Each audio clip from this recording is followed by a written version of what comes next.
किसी गांव में एक किसान और उसकी बीवी रहा करते थे। वो बहुत नेक और हमदर्द थे।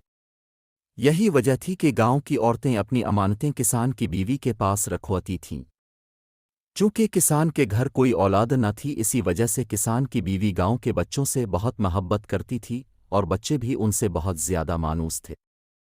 एक दफ़ा किसान की बीवी किसी काम से बाहर गई तो एक गिली में कुछ शरीर बच्चे गुलेल से एक छोटे से चिड़िया के बच्चे को बहुत तंग कर रहे थे और एक पत्थर लगने से वो जख्मी हो चुका था।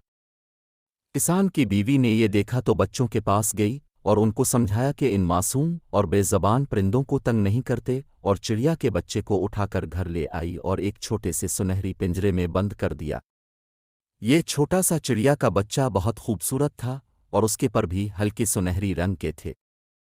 गांव के बच्चों को ये चिड़िया का बच्चा बहुत पसंद आया। बच्चों ने और किसान की बीवी ने मिलकर इसका नाम सुनहरी चिड़िया रखा। सुनहरी चिड़िया खूबसूरत होने के साथ साथ बहुत ज्यादा अक्लमंद भी थी। किसान की बीवी इसके लिए भी चावरी, कभी हलवा और उसकी पसंद की बहुत सी चीजें बनाकर चिड़िया के बच्चे को खिलाती, जिससे सुनहरी चिड़िया के घर के फर्द की तरह रहने लगी। एक दफा रात के वक्त किसान के घर में चोर घुस आए और वो संदूक जिसमें किसान की बीवी ने लोगों की अमानतें रखी थीं खोलकर जेवरात और रुपए निकालने लगे। हरी चिड़िया पिंजरे में बंद ये सब कुछ देख रही थी। कुछ देर के बाद इसने पिंजरे में फड़फड़ाना शुरू किया। शायद वो किसान की बीवी को उठाना चाहती थी, मगर वो नहीं उठी।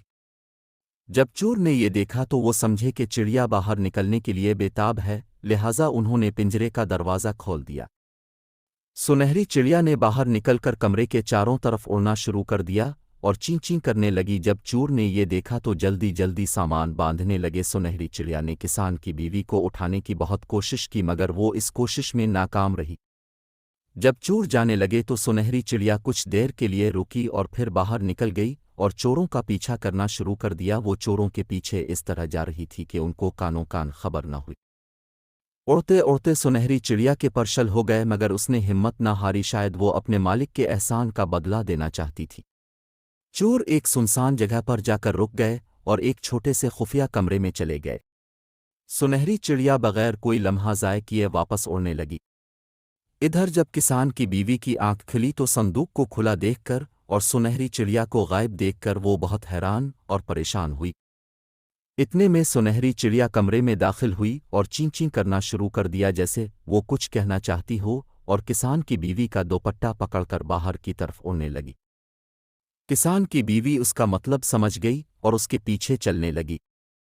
सुनहरी चिड़िया ने फिर हिम्मत से काम लिया और मुसलसल उड़ती रही। आखिर अपनी मंजिल पर पहुंचकर दम लिया और किसान की बीवी को खुफिया कमरे की तरफ ले गई। अभी चोर रुपए गिने में मसरूफ थे। किसान की बीवी ने चोरों को रंगे हाथों पकड़कर पुलिस के हवाले कर दिया और लोगों की अमानतें उन्हें वापस कर दें। अब तो किसान की बीवी लोगों को सुनहरी चिड़िया के इस कारनामे को सुनाते हुए बहुत खुश होती थी। किसान की बीवी को इसकी मेहनत और मोहब्बत का सिला मिल चुका था।